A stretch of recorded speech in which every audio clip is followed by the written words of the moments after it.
Hello শিক্ষার্থী বন্ধুরা, তোমাদের ক্লাস 4 ইংলিশ ফর টুডে বইয়ের unit 16 talking with A Nepalese বয় এই ইউনিটের সবগুলো কোশ্চেন অ্যান্সার এখন আমরা পড়ব।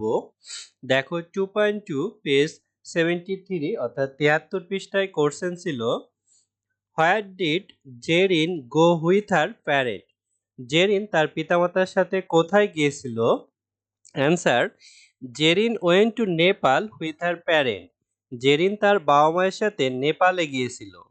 B, what is the largest mountain in the world? পৃথিবীর সবচেয়ে উঁচুতম পর্বত কোনটি? Answer, the highest mountain in the world is Mount Everest. Mount Everest হলো বিশ্বের সর্বোচ্চ পর্বত। C, what is the most popular festival in Nepal? নেপালের সবচেয়ে জনপ্রিয় উৎসব কি?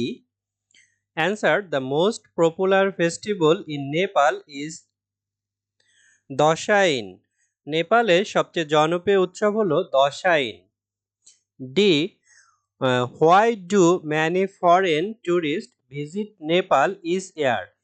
কেন অনেক দর্শনার্থী নেপালে ভ্রমণ করতে আসে, অর্থাৎ বিদেশি দর্শনার্থী?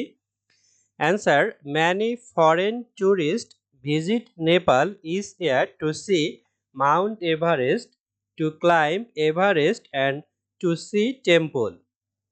প্রতি বছর অনেক বিদেশি পর্যটক মাউন্ট এভারেস্ট দেখতে, এভারেস্ট জয় করতে এবং মন্দিরগুলো দেখতে নেপাল ভ্রমণ করেন। ই, if you had a chance to visit Nepal, যদি তুমি সুযোগ পাও নেপালে বেড়াতে যাওয়ার, what activities would you love to do? তুমি কোন ক্রিয়াকলাপগুলো করতে ভালোবাসবে? If I had a chance to visit Nepal, I would love to see Mount Everest. যদি আমি নেপাল ভ্রমণের সুযোগ পেতাম তবে আমি মাউন্ট এভারেস্ট দেখতে যেতাম।